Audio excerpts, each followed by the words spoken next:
President Trump continues to criticize mainstream media polls. In a tweet today, the president blasted a 2016 poll by ABC and The Washington Post as the worst and most inaccurate poll conducted during the campaign cycle.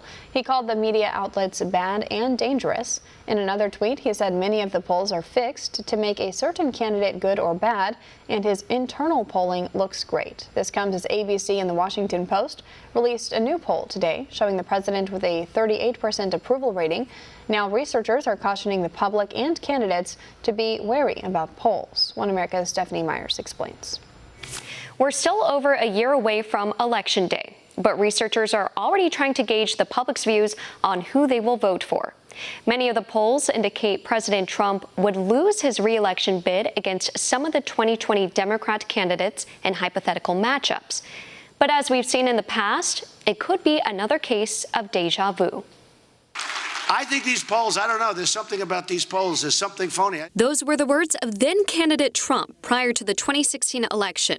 And looking to 2020, he's using the same tone regarding polls. The president has taken to Twitter recently, criticizing numerous media outlets for what he describes as their fake polls, claiming they will never learn what happened in 2016. But the president's disdain for the surveys this early in election season appears to be warranted.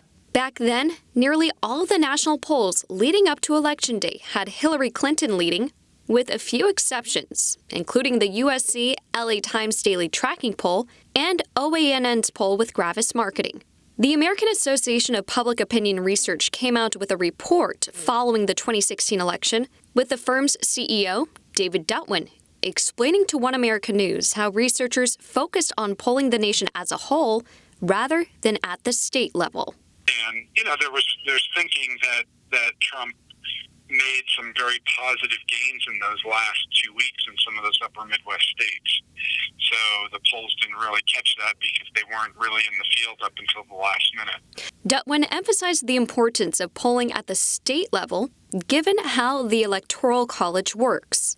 The APOR report also delved into the shy Trumper effect, the idea that voters who participated in pre-election polls did not reveal themselves as Trump supporters until after the election. However, the report notes there was no evidence to support that hypothesis.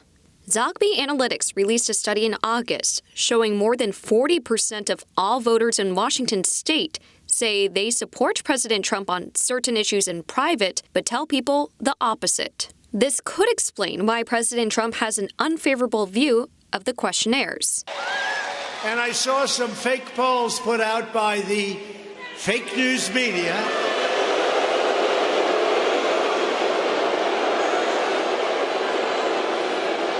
And it said that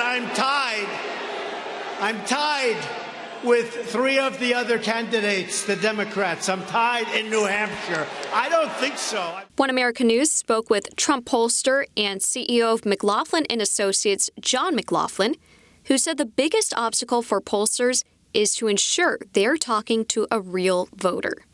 So if you're setting up a poll of people who are adults or of merely registered voters who have no intention of voting, you're polluting the sample with people that really aren't paying attention. And campaign polls, like we have to buy a voter list, we have a sample, we know who we're calling ahead of time. McLaughlin also pointed out how there were more residents in the Rust Belt region going to the polls than the media anticipated.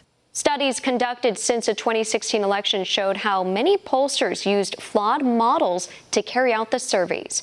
Researchers are urging the public and candidates to not rely on the polls this early in the election season, as a lot can change leading up to Election Day. For One America News, I'm Stephanie Myers. Back to you. Want to see more videos like this?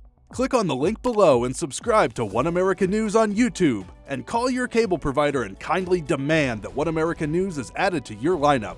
Call and subscribe today.